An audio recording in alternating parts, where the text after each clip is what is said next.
Why was Jamshedji Tata denied entry? The untold story behind the Taj Hotel, Mumbai. Imagine walking up to a hotel in your own city, in your own country, dressed well, respected, wealthier than most men of your time, and being turned away at the door. Not because of your money, not because of your manners, simply because of the color of your skin. No shouting, no scene, no protest. Instead, that man walked away and built something so grand, so far ahead of its time, that it would outlive the insult by more than a century.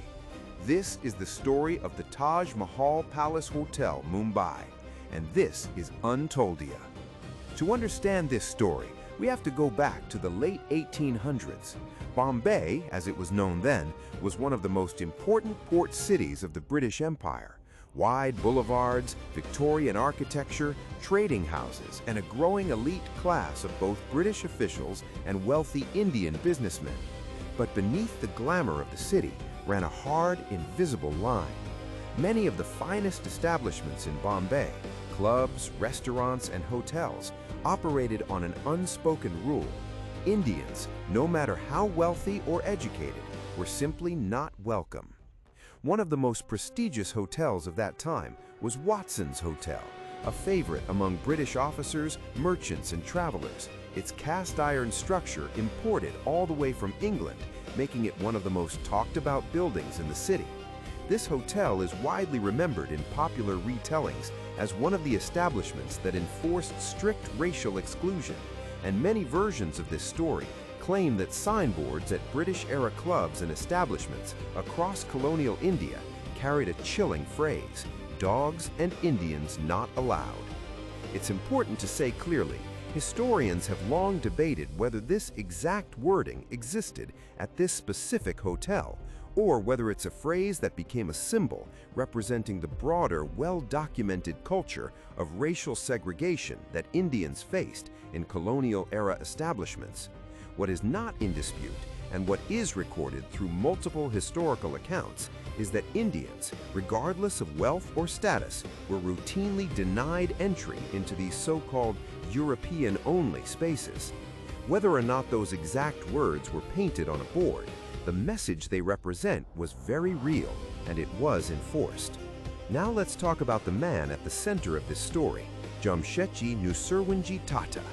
By this point in his life, Tata was already a respected name in business circles, a Parsi industrialist known for his sharp mind and his ambitions for India's economic future, a man who would later lay the foundation for what became one of India's largest business empires, the Tata Group. But on this particular evening, none of that mattered. According to popular accounts passed down over generations, Tata arrived at the entrance of one of Bombay's finest hotels and was denied entry. The reason given was simple and brutal. He was Indian. For a man of his stature, wealth, and standing, this wasn't just an inconvenience, it was a humiliation, a reminder that in his own homeland, under colonial rule, his identity alone could shut a door in his face. Here's where the story takes its most powerful turn. Jamshedji Tata didn't respond with outrage. He didn't write an angry letter. He didn't try to force his way in. Instead, he made a decision that would change the skyline of Bombay forever. If Indians were not welcome in the grandest hotels of their own city, he would build one himself. Not just any hotel, but the finest, most luxurious, most modern hotel Asia had ever seen. A hotel so magnificent that people from every corner of the world would travel just to stay in it. And critically, a hotel where every single guest, Indian or foreign, would be treated with equal dignity. This wasn't about revenge. This was about building something that could never be taken away, a symbol standing tall forever. Construction began near the turn of the century, right along the coastline of Bombay, facing the vast expanse of the Arabian Sea. Jamshedji spared no expense and no ambition. He sent his own architects and engineers abroad to study the finest hotels of Europe and America. Materials were imported from around the globe, marble, chandeliers, and furnishings sourced from as far as Germany, France, and England. And in a quiet twist of irony, Some of the very European craftsmen and suppliers who came from cultures that had once turned Indians away were now being hired to help build a monument to Indian ambition. When the Taj Mahal Palace Hotel finally opened its doors on the 16th of December 1903, it wasn't just beautiful, it was revolutionary. It's widely believed to have been one of the first buildings in the region equipped with electricity, staffed with English butlers, fitted with American fans, German elevators, Turkish baths, and a level of luxury that rivaled and in many ways surpassed anything Europe had to offer. There's a well-known story, often repeated though not entirely confirmed by hard record, that the hotel's grand entrance was deliberately built to face the sea rather than the street. The idea being that travelers arriving by ship into Bombay's harbor would see the magnificent facade of the Taj first, long before they ever set foot on land. Whether myth or fact, the sentiment behind it captures exactly what Jamshedji Tata intended, to make sure that anyone arriving in India would be welcomed, first and foremost, by grandeur built by an Indian. This wasn't just a hotel. It was a message, quiet, permanent, and impossible to ignore. A message to every Indian who had ever felt small, unwelcome, or invisible on their own soil under colonial rule. A message that dignity isn't something you beg for, it's something you build, brick by brick, until no one can ever question it again. Interestingly, the Gateway of India, the monument most people now associate with this very stretch of Mumbai's coastline, wasn't even built until 1924, more than 2 decades after the Taj opened, which means for those first 20 years, the Taj Mahal Palace stood completely alone as the face of the city, welcoming ships, dignitaries, and travelers from around the world long before that iconic arch ever existed beside it.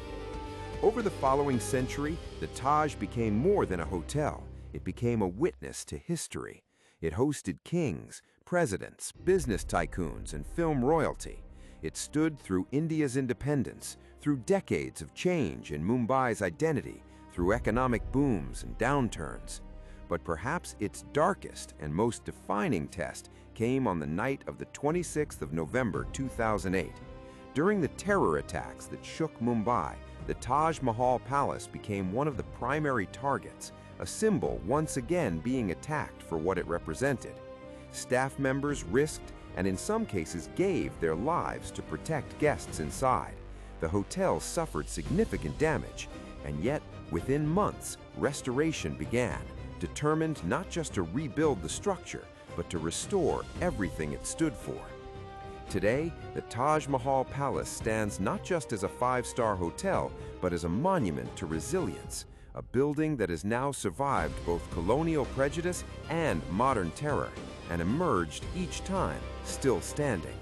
So the next time you see a photograph of the Taj Mahal Palace glowing golden against the night sky right across from the Gateway of India, remember, you're not just looking at a hotel, you're looking at the answer to a closed door.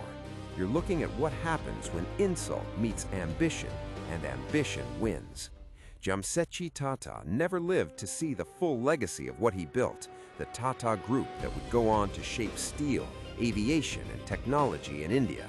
But this hotel remains, arguably, his most personal legacy, not built for profit, but built for pride.